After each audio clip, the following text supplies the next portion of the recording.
you're going to pay us money for the subscription. It's like, oh, so you're doing a subscription service. No, you got to rebuy all your games on top of that. And so it's like, oh, so I get to pay you for the privilege of paying you again at full price.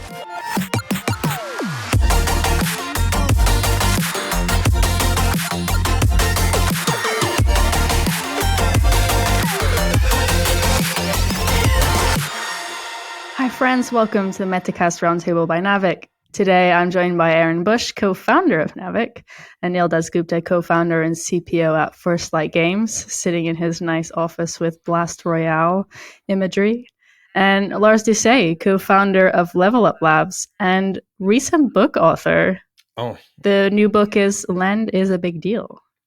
Thanks very much for the shout out. You can find that at landisabigdeal.com. Pre-order now, comes out on October 15th. Is it a physical book? It is a physical book. It is an ebook and it is an audio book. So, oh, wow. So for those of you in Europe where shipping costs kind of suck right now, you have two digital options to save some money until we figure out how to bring that down in about a month. I just have to ask this. Is the name of the book a play on words because it's a big deal, because it's expensive, also a big deal because it's important? It is both of those things. Yes, that's very intentional. And it's also kind of a nod to both Thomas Piketty and Karl Marx. They wrote books starting with Capital and Capital in the 21st Century. And so I'm kind of positioning myself on the other side of land is something we should be thinking about more. Nice. So it's all three of those things. I love puns. I love stacking them many layers deep. And then translating them is the localizer's problem.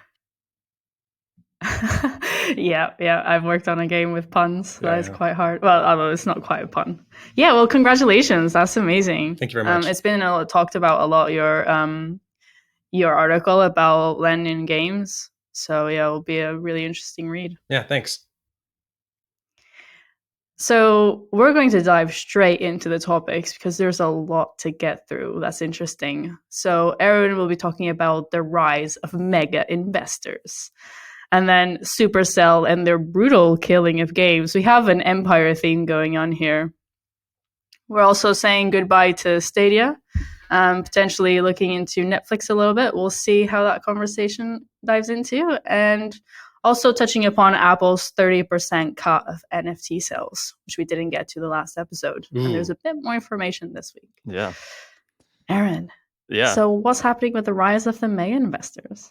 Yeah, so lots of good topics this week, but I'll start with some news around just, where there's a lot of money being thrown around. So I think on the podcast, maybe 3 months or so ago, it was discussed that Saudi Arabia is undergoing an enormous process of reinvesting its oil money, essentially, and through its sovereign wealth fund. And part of this is reinvesting back into Saudi Arabia. A lot of it is global.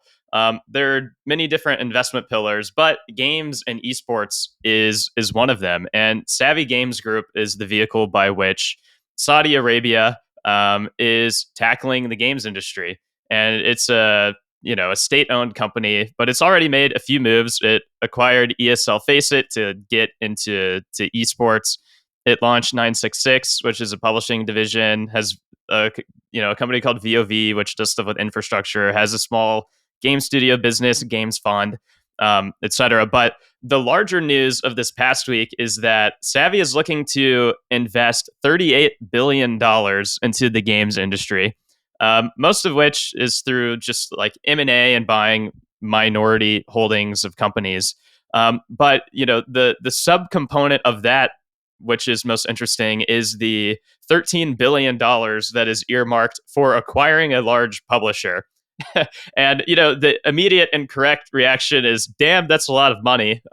Which, for context, Savvy, if they essentially build a $40 billion games business via acquisitions and investments, then the only gaming companies in the world that are larger than them are Tencent, Sony, Microsoft, Nintendo, NetEase. And I think that's it. And 4/5 of those companies do more than gaming. So this genuinely is potentially a massive development if it actually happens. Of course, the devil is in the details of who it would acquire, who would say yes, whether regulators around the world get in the way or not. And we'll talk about that in a second.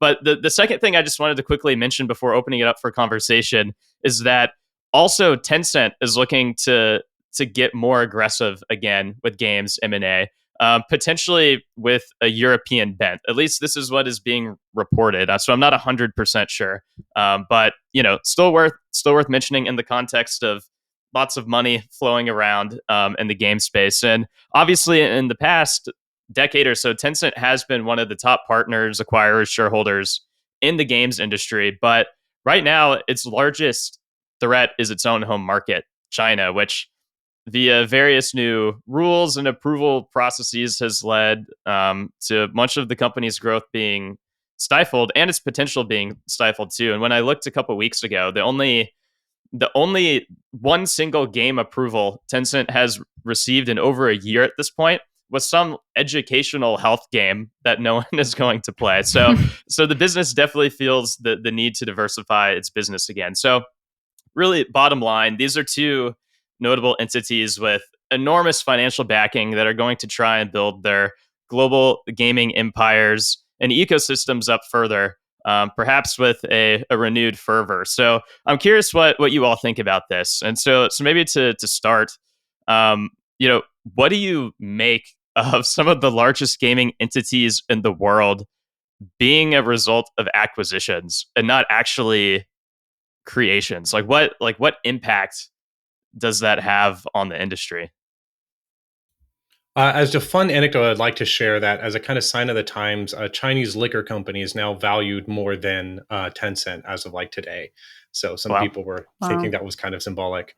My kind of take, I'm not sure if this is a contrarian take or not, is that I'm generally kind of always getting nervous when I see a lot of consolidation in the industry.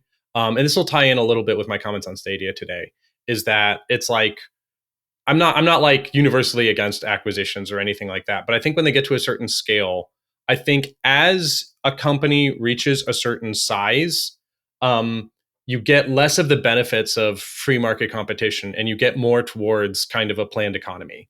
And planned economies are always less efficient than free market economies. And so I get worried about basically companies acquiring IPs to collect them like Pokemon. And so we see less efficient use of those than we would otherwise if things were at like kind of a little bit more right scaled.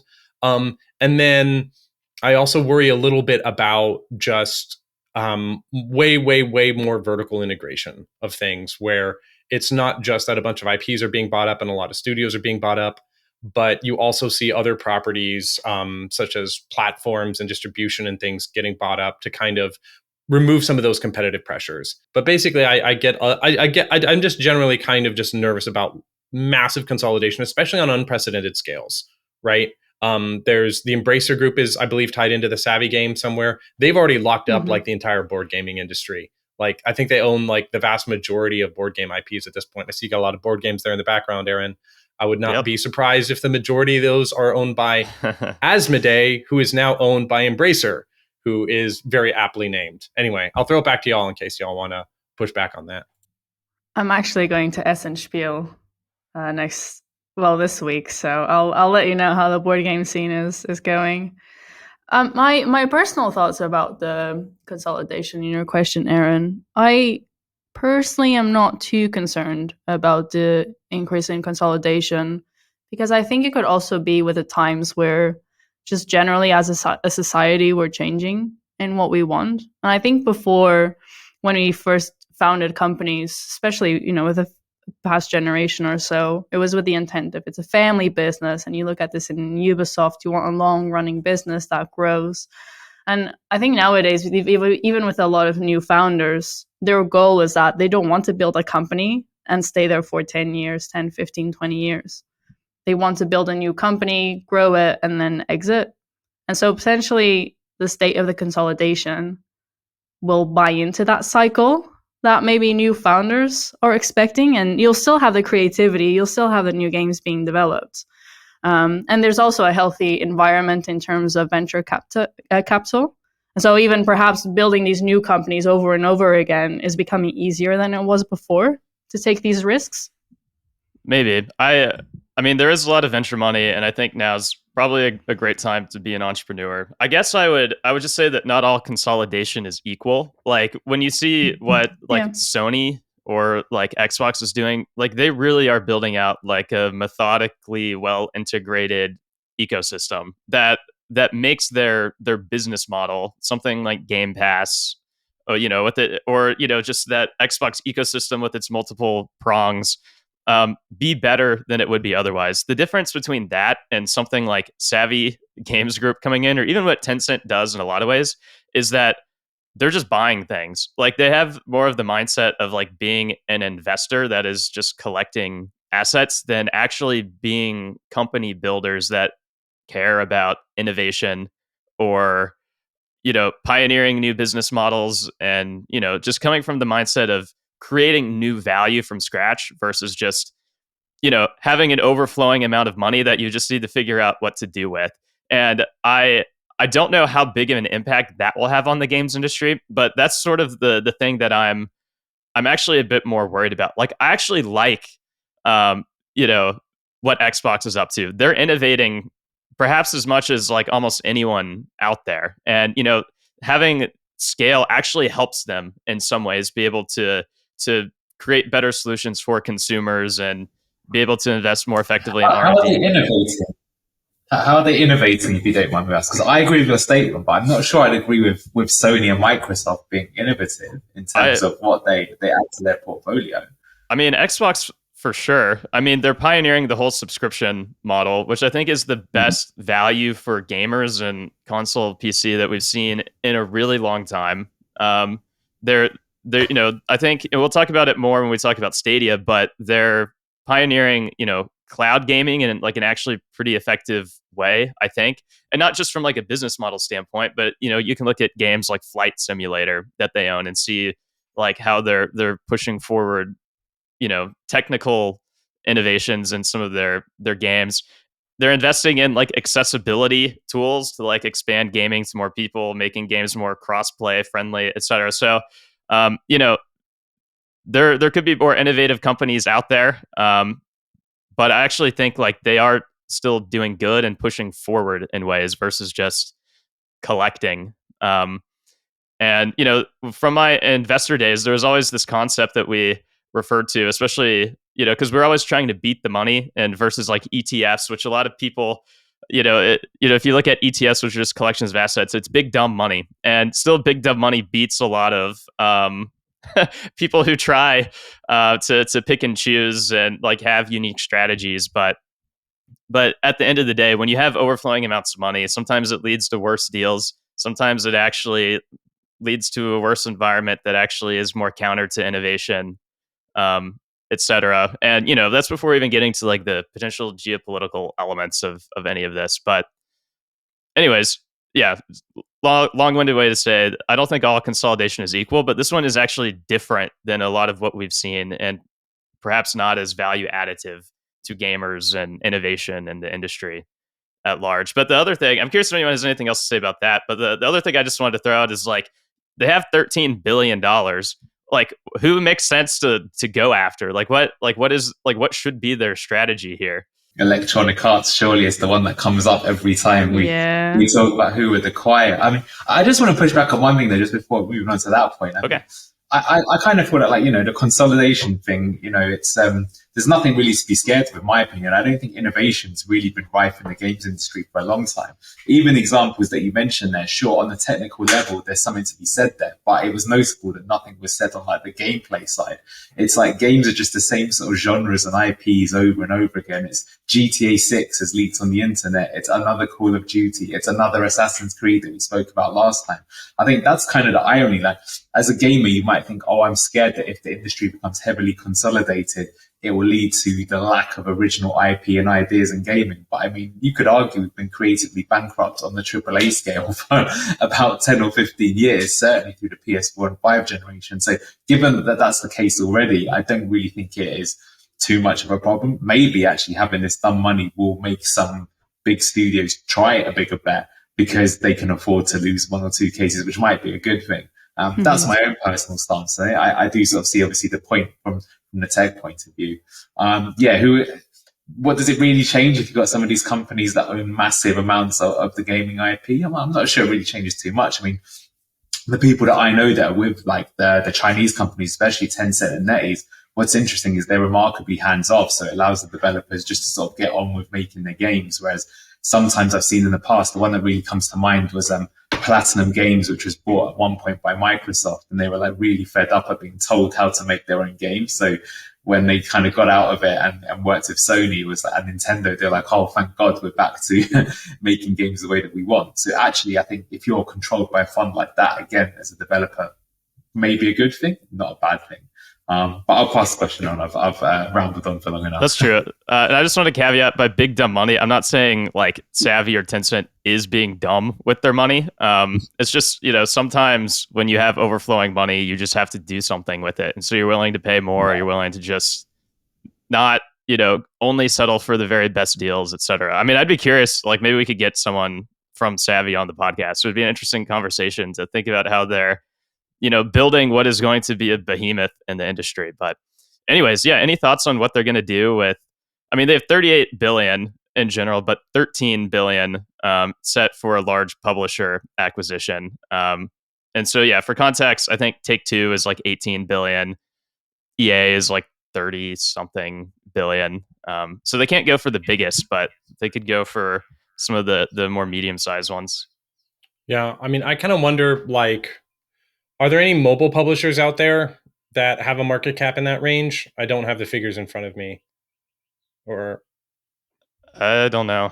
I don't think so.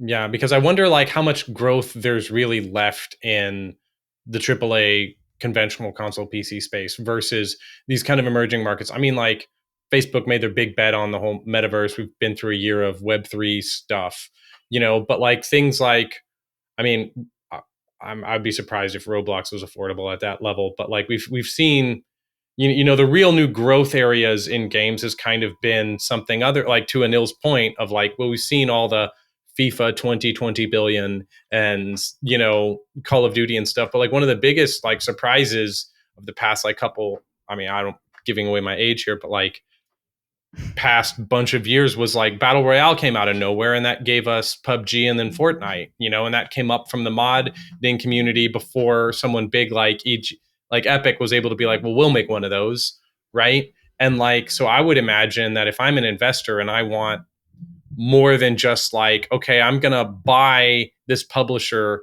for the dividends at a rate that's completely priced into today, like I want to see some growth, I would want to kind of make, I mean, maybe this is to Aaron's point of like kind of the big dumb money thing is like, well, maybe I am just trying to make an ETF bet. But like, if I was trying to put some chips on the table, I would look for something that like looked like it was growing and looked like it had the potential to like take over a new market or expand or something like that. And so I would be shocked if they only went for like something like Electronic Arts and nothing else.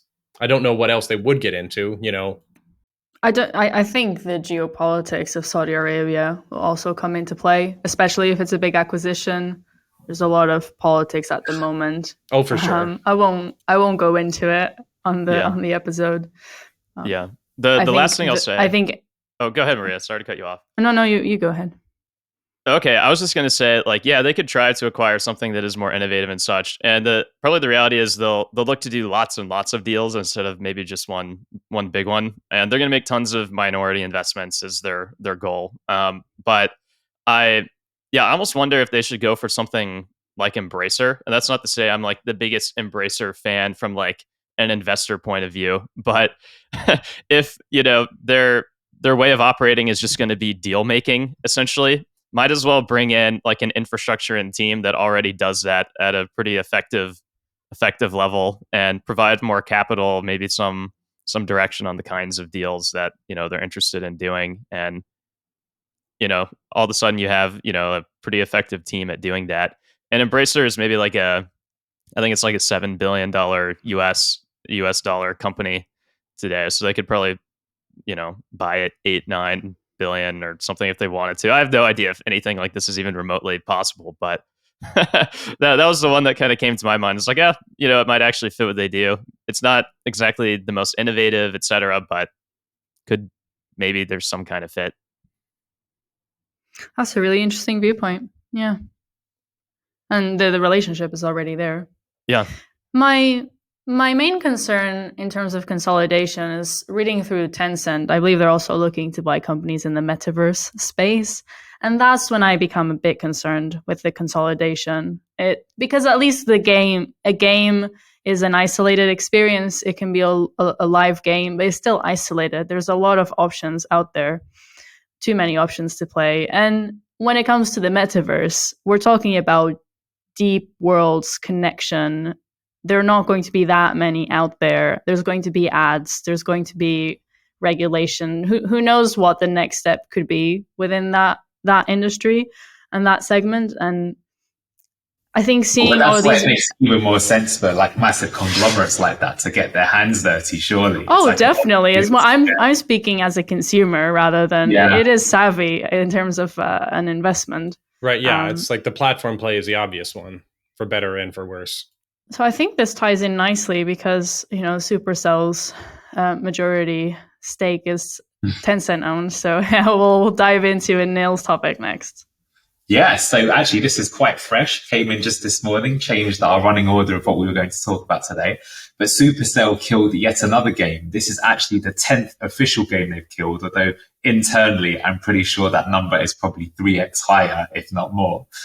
So let me run through the timeline and we can kind of talk about it because I think it's important to give context. So Supercell, before they were kind of big, famous and cool, they cancelled a game called Gunshine in 2011. Supercell actually originally started off trying to make cross-platform games. So this was a game that you could play on your PC and your iPad at the same time. And they realized that like the PC web browser version was awful and the mobile version was great and that they should pivot into that. And it turns out that was quite a good decision for them to make.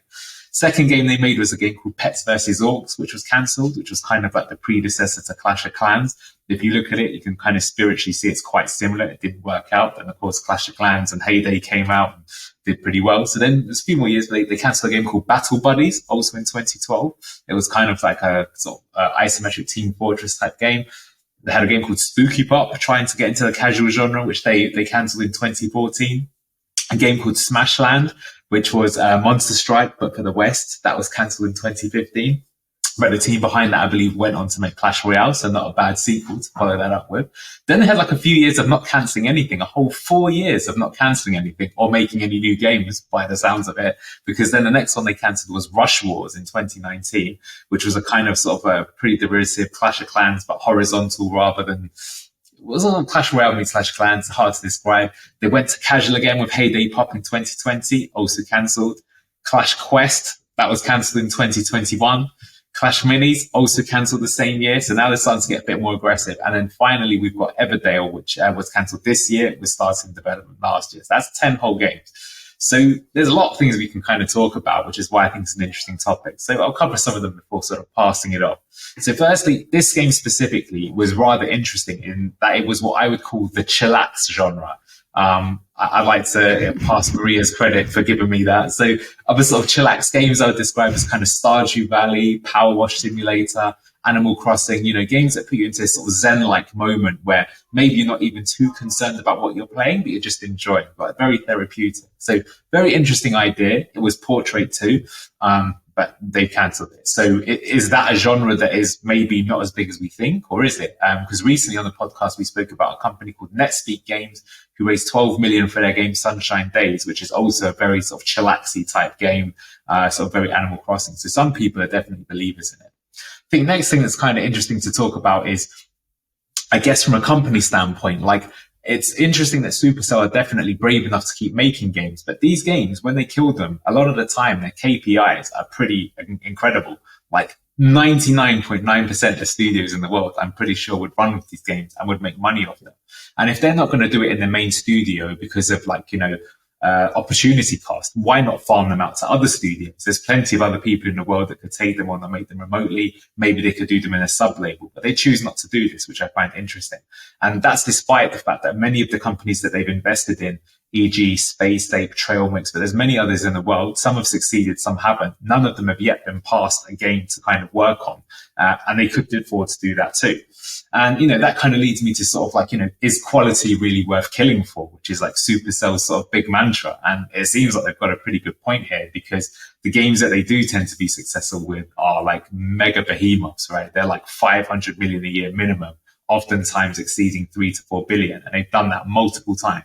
Perhaps they'd never be Clash of Clans, but I certainly wouldn't be unhappy with Clash Royale revenues or even Brawl Star revenues. It's incredibly impressive, and it kind of speaks of like how we've seen this time and time again in the industry. Like, I'm liking back to Bluehole when they released PUBG.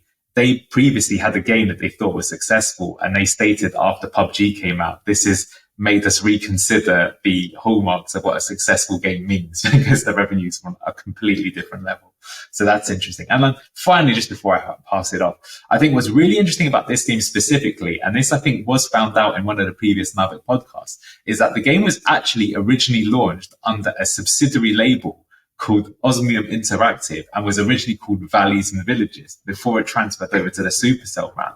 So, again, coming back to my point as to why they don't farm these games out, I've often thought that big devs, rather than taking the risk and seeing your IP tarnished perhaps with an experimental game, you could always fund these games in secret and work with sub-labels. And then if the game starts taking off, then you bring it into the main strand and then you start putting money behind it. And what's interesting with this game is they did that. They announced it was like a Supercell soft launch, and then they still cancelled it. So something doesn't quite add up there. But curious. I thought this was going to be a strategy we might see a lot more of them, and they might have a lot more games in development. So, wow, loads to unpack there. Whoever wants to take some of that. I mean, just some dumb thoughts off the top of my head. I'm not like, I don't follow Supercell super closely. But like, I wonder if there's kind of like when they put out these games, like they've got their own internal promotion machine. They've got to be able to do cross promotion between their games. And I wonder if they're just like thinking of a brand illusion kind of thing. If they spread their audience over multiple games, like, yeah, we could release a new game, but like maybe our retention is so good on the games we've already got that we're not in a hurry to replace them. And like, if their audience is somewhat fungible, like why dilute that with something that's not as strong? Maybe that eventually kind of just like weakens them over time. That would just be like my dumb, uninformed hot take, just right off the cuff, to kind of try and make sense of that strategy.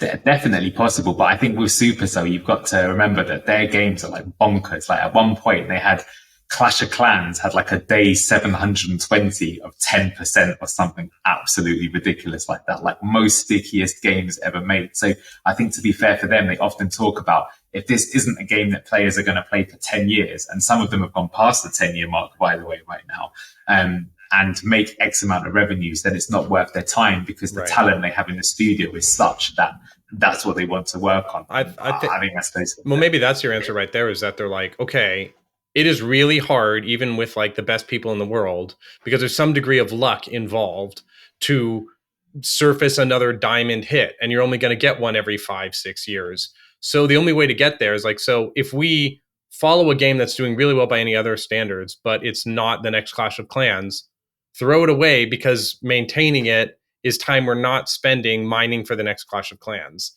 And the goal is in the next 10 years to discover the next Clash of Clans, right? Like, it seems like it's the opportunity cost of their own developers that they're doing there. I mean, that does like then raise the question. It's like, well, why not have a bunch of other developers like kind of mining away in the mines to like find stuff for it? Maybe they've gotten used to this one pattern. I mean, I'm not enough of an expert to really opine strongly, but those are like the initial questions I'm starting to ask. If there's anyone that doesn't have dumb thoughts, it's you, Lars. So even a quick thought you have, it's not a dumb thought. It's very insightful. I think also, at least looking at the level of polish that Everdell had, it doesn't mean that it's profitable. So that could also be a reason to not farm it out. Who know? I at least looked at the KPIs I could find on Sensor Tower, and they were not particularly impressive. Yeah. So it could also be that cost of production versus the opportunity. But all of the other games that you mentioned that were killed, I don't know if that's a similar case. And I think Lars makes a really good point about protecting the cross promotion. And if because Supercell has a history of killing games that if it were another studio, they still pursue it. it could also be that potentially they don't want the competition out there because it would still be a good game.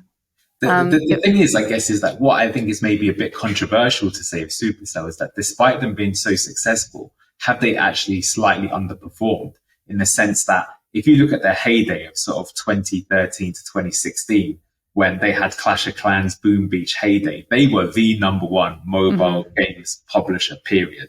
No one came close. Since the rise of sort of Chinese studios and games in the last 5 to 7 years, that is no longer the case. And even Clash of Clans is not the same sort of all-conquering beast that it was before. You know, the Battle Royale games have overtaken it. So if you were to judge them purely on a business point of view, and they have these other games that they can potentially make revenues for, is it not something that they should be looking to optimize by finding a way to take these games? As Lars has said, why not get other people to mine them? So are you suggesting they've overlearned their strategy and it works, but maybe it comes at the cost of some sort of flexibility and adaptation? If I was the guy that was in charge of Supercell, i.e. Tencent, and I looked down on them, I mean, I guess this is what I mentioned in the previous thing, that Tencent are pretty hands-off, to be fair, but it's like, for the amount that you've paid for them and what you're getting, you could clearly get more value out of that studio than what's been given if they're making these kind of like good starters for 10 that could be then given to other teams to take on and improve over time. But they choose not to do that, and just, you know, using your own cost is fine. But like, we've seen it happen many times. Just like a few weeks ago, we talked about the Stumble guys where the game was bought, but the team wasn't. So that's even a real thing that you can do in the games industry, where you just sell the game, not the team. So you can have your cake and eat it. You can continue to develop using your all-star team and still make profit and revenues somewhere else. I just find it a bit curious that they haven't explored such models, given that it's quite popular throughout the industry. Mm-hmm. Yeah, they definitely are victims of their own success. And I also think they've done, you know, a good job taking more shots, you know, both internally, but also like pretty effectively through their investments, I think, so far. They're doing a pretty good job. But yeah, for this, yeah, maybe they could do something to save more games, but I don't know how many of them are really worth like saving too much. Like, I think like the last one they killed was like Clash Quest, I think. And I know that one had some pretty bad feedback just around like the core of the game didn't work. And if anything, they probably kept that one alive too long. And with Everdale, like, you know, it obviously, as Maria said, had a lot of polish to it, but, you know, they kind of, with that specific game, we did a deconstruction of them at Naavik Pro several months ago. And they basically took like a unique approach, like made a bet on like time engaged not being the core like driver of the success of the game, and instead the number of check-ins. And I don't think they ever cracked the code on how to make that actually translate to money effectively. Yeah. And they might have just you know recognized that it was a failed experiment and that model in and of itself isn't worth saving. Maybe they could have handed it to someone else who had completely like redone so much of the game, but yeah, I don't know how much of these you probably could save. Probably more than zero, and maybe they could try handing it to some of their platforms or the teams they've invested in or something. But I don't know. I don't know how often that really needs to be the case. That ties into coming to terms that you can really only find the next disruption hit game maybe every five years or so. And compared to other game studios, Supercell is trying something that's innovative. So like Everdell was different to the core, like the meta and the check-ins and the mechanics. They're exploring new things. You also mentioned that was the issue with Clash Quest. So they're probably embracing that. They have to almost find the new subgenre. Like Clash is a thing now. There's so many games that try to clone the Clash meta. And another curious, I don't know if this is related or not. Tencent acquired a majority stake in 2019. And I know that Tencent, I don't know if they do this for all their studios, but I know that Tencent has a green light process. So we see from 2019 that they kill a lot of games. It could potentially also be related to that. I'm not sure. But there's a timeline that links up. I have to say, I do still find them quite aspirational, because I think you guys have put the nail on the head that still, compared to many studios, they seem to take way more risk than others.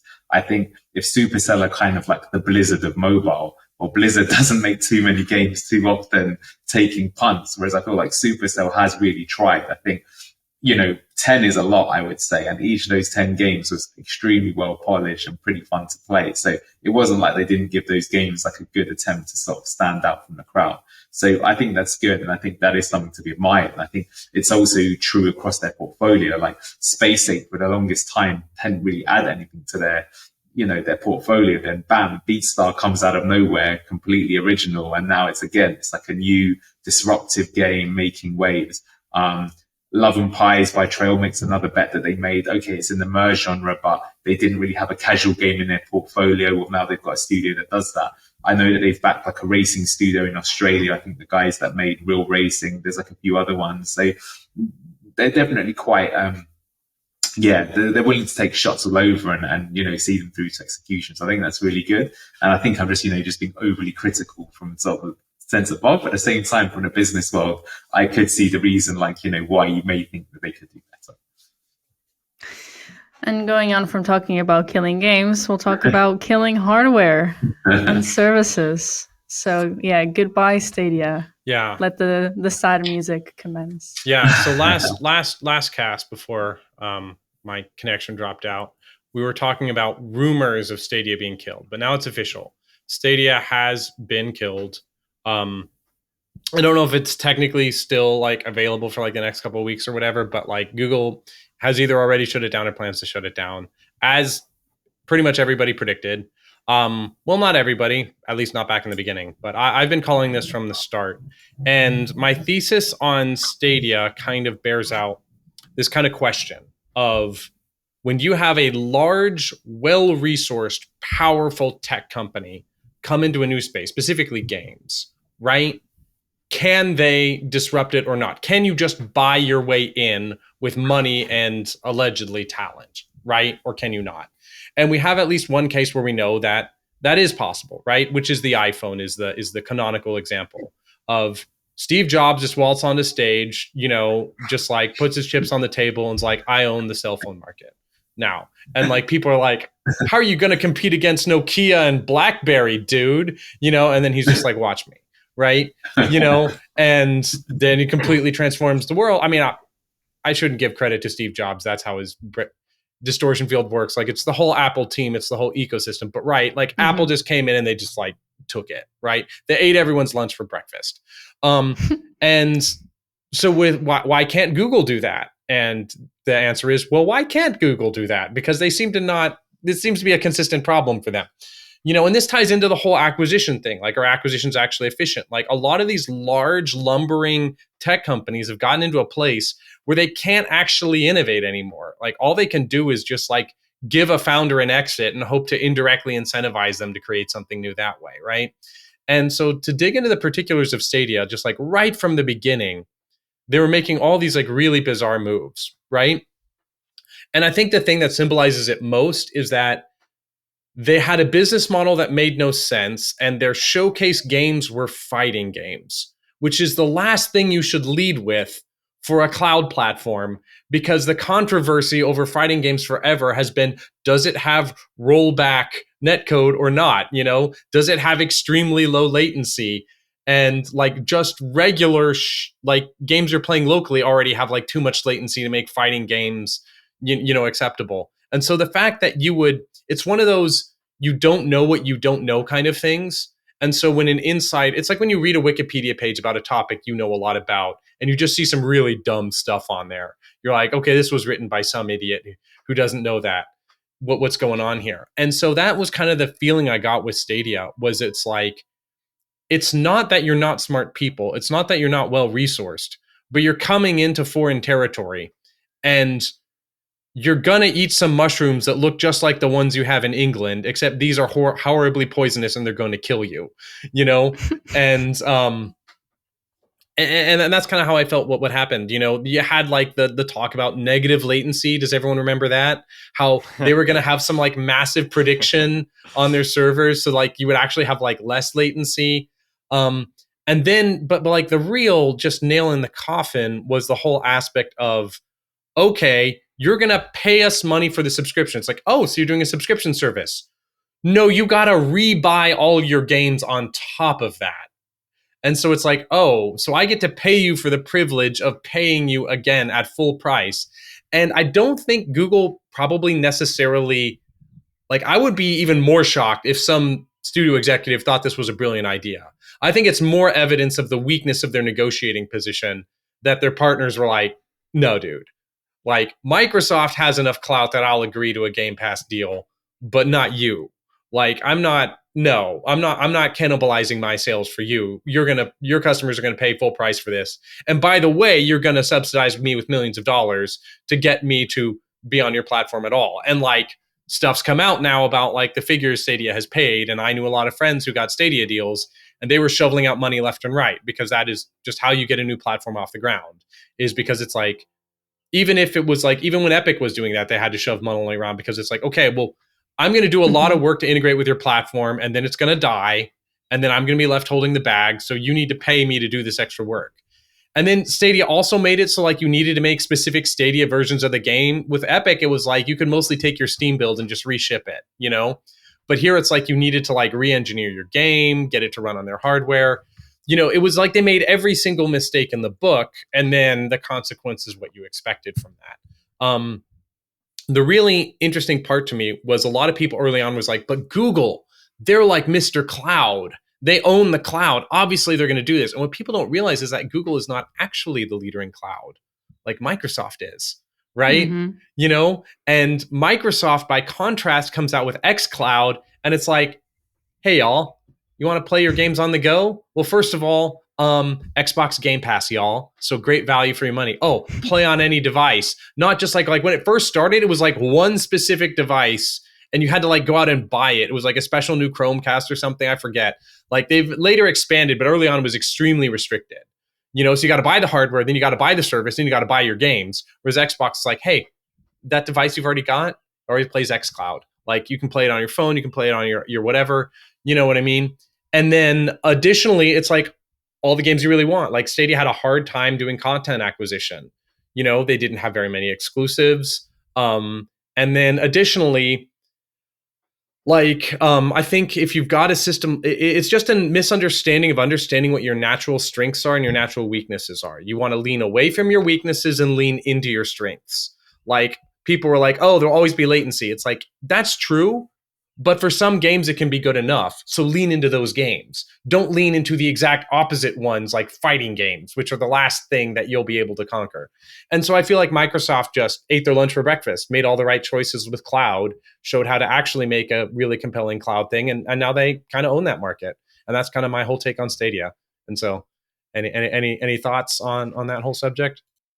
Yeah, I think that was well said. I mean, I think it was doomed to fail from the beginning just because it was a mismatch for Google. I mean, there were a lot of reasons why it failed, but it was, such a Google product effort in the sense that they put all the attention on doing something cool and new and groundbreaking with tech.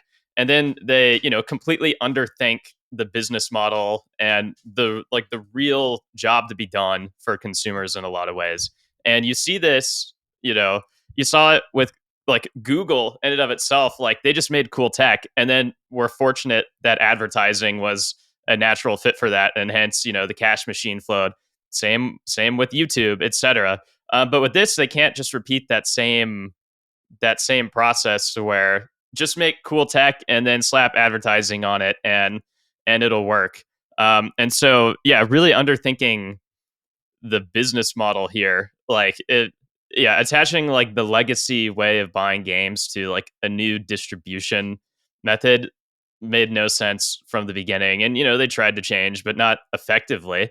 And the other thing here is just like, I think they just made like a fundamentally bad assumption about this being a standalone product, which is that console gamers, people who want to play console games but not play them on consoles is tiny, right? Like people who like really want to play these games will they all buy the hardware to play them, and the ones who don't, it's very small. No one's going to like rebuy games or pay for extra subscriptions, right? And so that kind of ties into your point with Xbox. Like they're not pushing xCloud as just like this standalone product. It's part of a broader ecosystem where it makes sense. And even if it really takes 10 years for cloud to get to the point where it actually is mainstream in some way, like it's okay because it's not the main thing they're pushing. They can work and iterate on it on the side. So yeah, between that, the content failures, and also I just think like it was very clear early on that this product might not survive. So why would you as a consumer like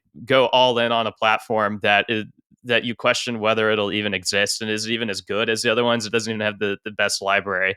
And if anything, like if this were at another company, I bet it would have been shut down, 2 years earlier. But just because, it's Google with a lot of cash, it lasted longer. And now we're finally getting to the point where these kinds of companies are realizing, hey, actually when it comes to hiring, we kind of need to slow our roll and think about getting more efficient. When it comes to all the other bets we're making, hey, need to like get more streamlined and like focusing on what we're best at, et cetera. And Stadia is just a casualty of that. So yeah, those are my thoughts. And we've seen Meta and Snap do this, and I think we're going to keep seeing big tech companies keep on it. And talking about I think what you said about the consumers is true for the same for the game developers. You don't believe in the product, and you know that it's going to be canceled at some point. So why develop a game that then you have to port, or then you have to handle refunds? And that's exactly what the developers that did games on Stadia are having to deal with right now. IO Interactive, Bungie are the two, and I think there's been more just announcing that they didn't know until the announcement came through that Stadia was going to shut down, and now they're trying to handle, someone bought something on Stadia, how can you still bring it onto the game on another platform? So it comes with costs of going live on an unproven product, let's put it that way. So Lars, I think the really interesting thing about this is like your point about how an existing sort of powerhouse that's proven themselves in one other area is trying to conquer new territory. So just before we came on, this kind of led into us talking about Netflix. So I want to get your take on that. So yeah, as you said, Apple's kind of like the only proven one. Netflix was something we're going to talk about. They have just decided to start their own game studio after borrowing a few. So maybe you want to speak about that a little bit. That'd be an interesting one to kind of segue into. I would love to. And what's really interesting is that, I think it proves that like large, well-resourced companies with a lot of talent are not immortal, invincible Olympian gods, right? They're just people. Like sometimes like I've worked for some of these big companies, right? And then like I'll get assigned on a project and I've like looked up to them my whole life. And then it's like, okay, well, Lars, we hired you to work on this thing. How are we going to do it? I'm like, oh crap. I have to solve the problem. I'm just like a guy. I'm just like some schlub, right? And so like that's how it is at like all these big companies. It's like it's just some person. Yeah, probably like a brilliant person or whatever. But like you prick them, they bleed just like you or me. You know what I mean? And so the deal is like in these boardrooms, like we imagine that there's just these like unfathomably like perfect people who can just do anything because these companies seem so powerful. At the end of the day, it's just like people like you and me, smart people, talented people, but like just going to work trying to get stuff done. And they can make mistakes. And especially when it's outside of their company's core DNA, right? The hardest thing for a company to do is to change its stripes and like learn something that it's not good at. That's Aaron's whole thesis with like Google trying to do something that doesn't monetize through advertising. What? Like, how does that even work? So like, let's bring it back to Netflix, right? So there is some precedent here of some companies getting into games and actually being like kind of successful for a while, And the way this is traditionally done is you just become a publisher and you play it safe, right? Annapurna, I think, was like movies first. And then like, there was that time where Adult Swim got into like publishing games for a while. I think that went away eventually, but like they were pretty successful for a while. And Netflix, I think, is kind of taking that model at first on a larger scale. Like what everyone expected was like, every Netflix device was going to become some weird kind of cloud streaming console for bizarre choose your own adventure games and some other kind of like big brain galaxy brain take of like, how is Netflix going to make the Netflix of games, And then it turns out that they're going like, yeah, we're going to publish mobile games. And everyone's just like, oh, okay. I don't think that's their only plan. I think they probably got other stuff up their sleeve, but they're playing it pretty safe to start with. If you want to think about it, like, what is Netflix's natural strength and natural weakness, right? And they want to lean into their strength and away from their weakness. So like right now, their gaming division is non-integrated to their core experience. It's kind of just like Netflix, the company, now has another vertical that's over there that doesn't interact with, like, it's not like you log in through your Netflix subscription, or maybe I haven't paid super attention, but like I assume they're just like standalone games, right? If you open your Netflix app on mobile, if you scroll down enough, you see a carousel of the games. I'd be interested to see how they got that past Apple. That's cool. Well, when you tap on the game, it takes you to the App Store. I see. And then you download the game. I see. Yeah, but it doesn't even have a sub tab in the app to see all of the games listed. You have to scroll through the some of the games, Maria, you can't play them unless you enter your Netflix credentials. Oh, okay. So I think you have to. And they even have they implemented a username recently as well, so that your username doesn't have to be the same as your personal account. So this could also be a prediction that we might see multiplayer games. So they are doing some of that synergy, yeah. So I haven't super studied Netflix, but yeah, so that's interesting. But at the same time, it's not like you're playing Netflix games on your Roku box, right? You know what I mean? Or on your Chromecast. Your what? Sorry? You're not playing your Netflix published games on your Roku box or your Chromecast, right? Okay, I don't know what a Roku box. It's just like a little set-top box that like you connect to your TV and like watch Netflix or whatever on. Yeah, Roku. Cool. Yeah. Maybe so that's old-fashioned now. Go ahead. Yeah, I mean, I think what Netflix is doing is pretty interesting. We don't need to rehash it all from the beginning because we've done that in other episodes. But just to play like, and I honestly don't know how it'll play out, but just to like lay some parallel. I mean, Netflix in the past, it just like shipped DVDs. It was a shipping company. It wasn't even really a content company. And I think a lot of the patterns that we're seeing today with games is actually with Netflix is pretty similar to what we saw how they enter streaming in the past. And so, for example, they start small. They start with basic, simple infrastructure and build out from there. They start licensing some content, grow it out from there. They start getting exclusives, but they don't make them. Then they start, they launch like their first like internal studio to make their own exclusive content. And then, zoom forward today, and the majority of the content that is on Netflix is exclusively like produced and made by Netflix. And I think, and it took, like 10, 15 years to get to that point. And I think with games, we'll probably see something similar. It's less clear, like if again, like the job to be done, like for consumers, like do they really want games on Netflix? I think that's like a fundamental question. But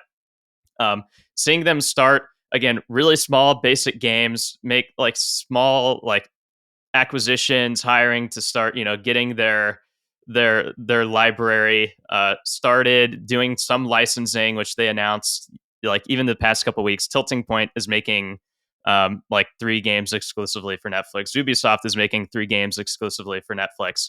But pairing that with like, okay, they just announced that they're now building their own first studio, similar to when they got their first, like video, like TV show studio in the past. And it's kind of following some of those same parallels where they're, kind of following this method. It wouldn't surprise me, in 5-10 years, the majority of content that's on Netflix is made by Netflix, and it'll be a little different from the free to play business model. It'll tie into a broader subscription, etc. But yeah, I mean that's more or less what I think is going on, and I don't think it actually is as clashing with the like Netflix business model. It's just more content under the same subscription, as much as it is some of these other businesses that try to force fit things that don't fit the same subscription. I think you're right. I think you're right. The fly in the ointment is Apple, because Netflix is kind of allowed, like Netflix had that big struggle where they weren't even allowed to like let you subscribe to Netflix. Like they had to be like, hey, you can subscribe to Netflix somehow. We're not allowed to tell you on the app, but if you figure it out, then you could do it, because they didn't want to like give that to Apple. That was a big part of like Epic brought that up in the lawsuit, right? And so like there, Roblox is kind of been grandfathered in. Roblox is allowed to ship experiences, through this one master app, but I would be shocked if Apple would allow anyone else through that gate. And so like, we've got the clunky interface right now with Netflix. if they would be allowed to just like, here's a carousel of games, you can play them all through your Netflix account, stuff like that, or whatever, and they roll that into the subscription service or whatever, or you pay for them separately, but there's perks if you log in with your Netflix account. That would be one thing. But like, I feel like Apple kind of stands in the way as a toll keeper to kind of prevent that from happening. And so I wonder how that affects the dynamic, because that is, I think, is a kind of unappreciated part of this, of trying to build new platform businesses. Like, I think what's interesting about Netflix, like leaning into their strengths and weaknesses, I should have established this up front. Their weakness is that they've kind of saturated the subscriber mark. They've like kind of, like we've had subscriptions go down for the first time in a while. There's all these other competing subscription services now, finally. And they're now like really needing to juice retention and value and revenue per customer for the first time, and try and figure out how that goes. And they flagged that their top competitors, they don't really think of as Hulu, but as like Fortnite, right? And so I think that's why they're moving into games. But I think kind of Apple structurally stands in the way of them being able to do that, at least on iPhone, with their kind of mobile first kind of publishing strategy. And I wonder how they solve for that, Yeah, and just being able to play on multiple devices and be more cross-platform in that way. That's like what made Netflix so great. You can watch anything anywhere at any time, and with games you can't do exactly that. But yeah, definitely still issues to sort out, but it's interesting nonetheless. Not as bad of a fit as many think, but not perfect either. Right. To kind of round out the whole Stadia block, I will like throw in, I know you guys have covered Meta before on a previous cast, so I won't go into huge detail, but I think Meta's pivot, and now that they're losing all this money, kind of rhymes a little bit with Stadia. I'm not confident enough to be like, it is just Stadia 2.0, but like, it's really clear that was driven by Mark Zuckerberg's just real frustration that he didn't own a hardware platform, and really trying to wish cast one into existence that he could own. And, I think, from what I've seen, like the actual successful metaverses are very clear right now. It's Roblox, it's Fortnite, it's Minecraft, it's VR chat, it's Rec Room. Those 5, and Second Life. Second Life is still doing pretty good. Hundreds of thousands of like daily active users are still there. So those 6 are the actual successful metaverses. And I don't think Horizon, I mean, maybe you can keep shoveling money at it, but now like with them like laying off and like having to do hiring freezes at Facebook Meta, I'm a little skeptical of that. And I think it's a similar case of like someone coming in with just raw powers. Like, I've got John Carmack, I've got the best hardware. Surely I can do that. And it's like, well, even with that, those tailwinds, you're still facing the fact that you're Mark Zuckerberg and you don't understand what you're doing, is kind of my take on that. And that's how it kind of rhymes with Stadia, and kind of gives me hope, even in the face of consolidation, to kind of tie back to earlier things, that you can still see innovation like springing up from these other pockets of people who do understand what they're doing, provided they can get funding. And I think there's a major difference between Netflix and Google, because if you look at Google and Meta, they have multiple verticals in their business. There's already such a degree of separation between leadership and all of the decisions being made and the strategies. But if we look at Netflix, they have a core business, and they're taking a sidestep into another vertical that's still integrated. So there's less degree of separation, and they can still run a tighter boat when compared to a Google trying to get into games. And I think, like you said, we're seeing all of the small steps, all of the small experiments between making the next big decision. And personally, I've been having a lot of fun playing Netflix games. They're good. I just think and they have a good marketing strategy. They talk about making mobile games without pesky ads and predatory in-app purchases. So again, they're trying to disrupt the market, as they did with the streaming of video content. My last thought on that is just, I think it's so hilarious that the Netflix of games as a concept is very different. Like, what everyone expects of that is very different than what Netflix actually created when they went into kind of games. It's like it took a different form than I think a lot of people expected of, like, and I think that's kind of interesting. And we'll tail off with a quick topic about the Apple's 30% cut from in-app purchases. So going on from how did Netflix escape the 30%? Why are NFTs not going to escape? So very quick summary. There was a report from a website called The Information, and not an official Apple announcement, that Apple is now allowing NFTs to be bought in-app with the standard commission fee of the 30%. The other caveat is that the transactions have to be done in US dollars and not cryptocurrencies. So like you can't use your ETH in your wallet to buy this NFT. Again, there hasn't been any formal confirmation or from Apple, but there's been so many people that are in the Web3 industry or that have made comments using very definitive statements about how you can make NFT purchases. So I'm assuming it's just true, even though Apple hasn't formally confirmed it. So to be published on the App Store, you cannot outlink your players to go make purchases elsewhere. It's like you were saying with the Netflix or other apps. Is somewhere you can go and buy these things. You have to go and figure it out. So that high friction, poor UX, we don't have to go through that. And of course, the main sentiment from the Web3 community from blockchain games is very negative. Because if you look at other marketplaces like OpenSea, it's I think a 2.5% of their, if it's the own company's marketplace, could be, I don't know, closer to 7-10%. That's still way less than the 30% that Apple is going to take. Although, I believe there was someone, was it from Limit Break? The founder actually said, you know what, I can just access such a huge market. I'm willing to pay the 30%. There's some division of opinion. So I just want to throw it out there. What do you think? What is your take? Do you think it's fair? Do you think this should be expected, or if it will change? I think it's to be expected 100%, isn't it? But I think it will probably come down. To be honest with you, I personally expect even the regular App Store cut to come down over time, given all the heat and competition they've been getting, with anti-competition laws. But just touching on this subject specifically, I think right now for us in Web3, having it being more accessible is still the huge win. There's like so few people in the world that understand how to make a crypto purchase, that smoothing out that onboarding flow is by far the bigger win. It's like once everyone's used to doing it on a daily basis, then you fight the next battle. That's my personal stance on it. But of course, it is against everything that sort of Web3 and blockchain stands for, which is why there's sort of such a big hullabaloo about it, which is also understandable. Yeah, I would agree kind of with Anil there. Like anyone who didn't see this coming was, like, of course, this was what Apple was going to do. I mean, it's interesting that they allow it at all, but it's like that this was what was holding it up is exactly what I would expect, right? They want their tax. They do not want a decentralized payment system that they don't control. Like this is exactly what they fought with Epic about, except now it's cryptocurrency, right? And I think it does, I think there's a lot of crypto companies that will welcome this because it's like, well, before it was not allowed at all, so we couldn't ship mobile apps at all. Now we can, but we have to pay a toll. Okay, that's less worse. It's still bad, but it's less worse.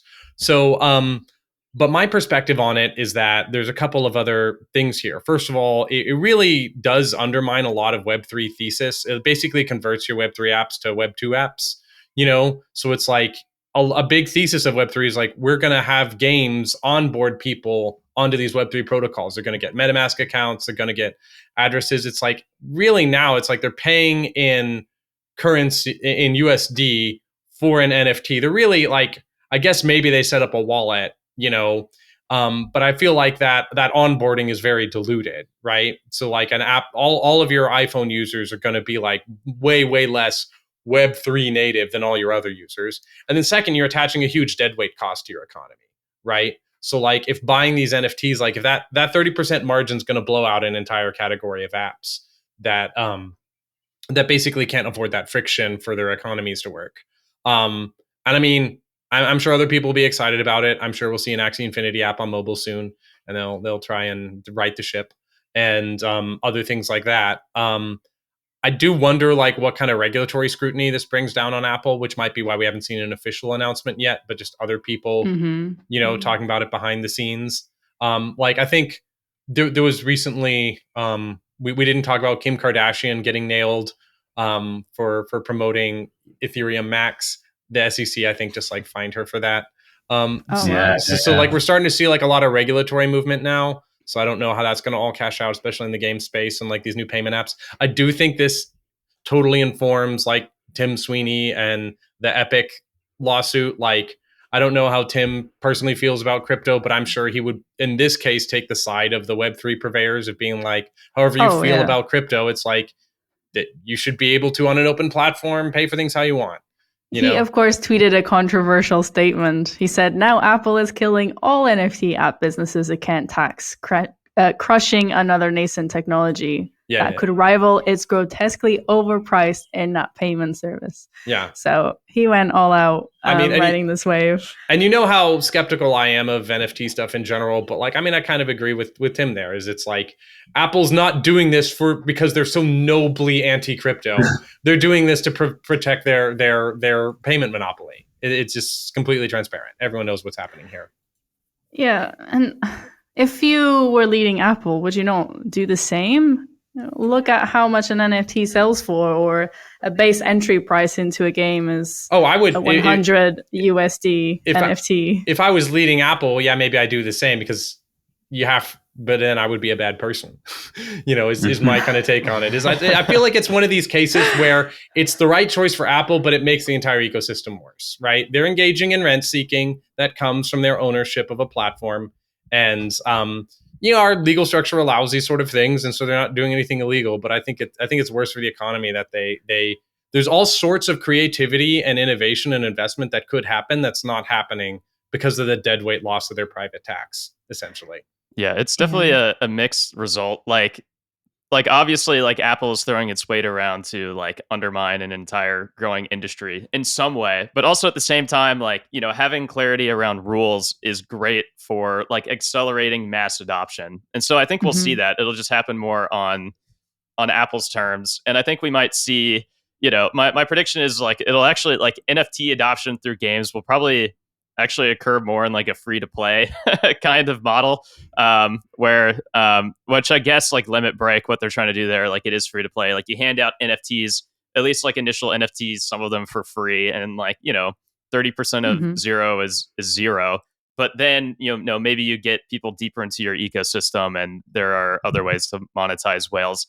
I don't think this is enough rules. Like having a rule on just purchasing, like, it's a start, but what makes NFTs valuable is it's not a one-time purchase. It's something that you own, that you can sell, you can trade, is valuable on a marketplace. It might lead to airdrops. It might lead to all, just the surface area of what's possible once you have an NFT. What you can do with it, or what you'll receive, is much wider. And I don't know how equipped Apple is to continue making more rules around all of that. Like, what does this mean for marketplaces? Like teams will still have to have some type of like, web app or website or something to facilitate deeper engagement with NFTs, I would guess. And maybe there actually is a way to sort of, like, like, are you going to be allowed to Netflix?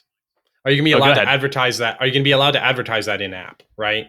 I don't know. We'll have to see. There's all these movements in certain countries to regulate where Apple has to allow other payment methods, or being able to at least outlink. So I think we'll continue to see that bring benefits here. I wonder if we'll see Binance like stuff where you have like basically like in Korea you can have a iPhone free for all of NFTs. Like kind of like how Binance is available everywhere but the US and stuff like that. Mm-hmm. Yeah, and if we look at non-blockchain games, we've been thriving now with this 30% cut. So it doesn't mean it's going to affect the thriving potential of blockchain games on mobile. It won't. Well, the difference there, Maria, is there's an additional cut on top of that, right? So if you as the developer of the game already take a 5% take on an NFT transaction, and now Apple's taking an additional cut on top of that, then it does kill your nascent business, as per Tim Sweeney's tweet. So that's why people are against it. Good point. Yeah. So that's the kill. That's why I can see it being some more of a middle ground, where I think, if the total is something like 10%, probably that's still acceptable. I've seen some marketplaces operate with as high as a take as that, but anything above that is going to be tough. But we'll see. It's going to be an interesting space to follow. Yeah. The one other thing about this that I kind of like, I don't love all of it, but kind of making NFTs sales happen in fiat currency, I think is also, going to do a better job of accelerating adoption in that lens too, instead of like only accepting Ethereum or only accepting USDC. And, whereas the thinking in the past was that you would have to get onboarded into crypto to then get onboarded into NFTs. Instead, like with this, like the logic might flip. It's a lot easier to get onboarded into NFTs, and then once you do something like with it, you get onboarded more into the, crypto ecosystem at large. Through then tokens after that, or whatever the case, which is an interesting flip, but curious to see what that means. It also undermines the business model of requiring purchasing all the NFTs in your ecosystem with your token to generate demand for your token. Yeah, and in some ways. So yeah, I have no idea how all of that's going to shake out. So yeah, this is really just the beginning of how these rules are going to shape up. It's not the best start. And so yeah, I'm not exactly optimistic that Apple will be super friendly. And if it does roll out more rules on giving flexibility to users, but also to what extent can they really control a lot of how these, economies are designed that are off app or whatever the case. Like the genie's out of the bottle. So I'm just curious. Will they Do try you to think shove it there's a world where actually making purchases outside of an app that work in the app becomes the norm to such an extent that people don't do it? Now, that might seem a bit crazy, but as kind of like a mobile developer OG, I remember that in year one, people tried twin sticks on a phone. And everyone was like, this is the stupidest idea we've ever had. You need a D-pad to play action games on a phone. You've got to make like village games and simulation games, and it's never going to happen. But then what happened is that as like an entire new audience sort of grew up and their first experience was playing on mobile as their first console they owned, twin sticks on mobile became a thing. Sure, it was implemented a bit better and people got used to it. So I wonder if it's a thing of like right now, it's far more convenient just to tap the button and do your purchases there. But if after a while, people just won't really care about that and you won't see such a massive split between people spending in-app and out-app. I think that'll be Apple has it. I think that's not just a shift in norms. I think that's a battle because I think Apple explicitly does not want that future and does everything in their power, including intentionally crippling the Safari browser engine, which all browsers on iOS are required to use, to make sure that doesn't happen. Right? Like that is their nightmare scenario because it allows you to end run their app store. That's what the entire Epic lawsuit is about. I think it is objectively a worse experience for the customer to have to like know to go somewhere else to like do all your transactions. And the fact that there's energy to do that already shows this kind of market frustration of not being allowed to do that in app at prices that would make these economies viable. I think you could eventually get a significant number of people going off app to do that. I think you would just need like the most genius UX and app design people in the world to get that to happen in sufficient numbers. With crypto, there's kind of a really established norm of these separate standalone marketplaces. But like, I guarantee you Apple will fight tooth and nail to like not allow people to advertise that. But can some of y'all remind me if in the lawsuit, wasn't there, what was the term they called it for like not allowing people to, I forget, there was a specific term of art for like non-referral or something that you weren't allowed to do. And I think like Epic fought them on that and might have even gotten a ruling in their favor of like, you were allowed to like redirect people, like allowed to like let them know at all that there's another place they can go to do this, even if you don't have a buy button right there on the app. And like Apple was very against that. And I believe Epic, at least in a preliminary ruling, got that. And of course it's been appealed or whatever. But I think that's the battleground this gets fought over. That's what Netflix has. You can cancel your subscription if you use their app, it opens an in-app browser. Essentially, you can cancel your subscription, but it has a little snippet of text that says, if you want to change your payment details or your subscription, you have to go to netflix.com. And I think at least that will become more widespread in regulation. Right. Yeah. But we'll have to see. I think I think people will pay for ease of use, of comfort. So even if there's a browser where it's cheaper, if you have to take more steps, people will still want an option to buy it in app and pay a higher price because you can cancel the subscription in your settings and so on. So we'll have to see. That was a very packed episode. We're going to have to wrap up. Yeah, lots of good stuff. Yeah. Good topics. Well, if you want to add anything to the discussion, you can find us on the Naavik Discord. If you want to read more about the Everdell deconstruction, there's a promo code in the show notes to sign up to Naavik Pro. And yeah, it was so lovely to have you all here. Thank you. And we'll see you all next week.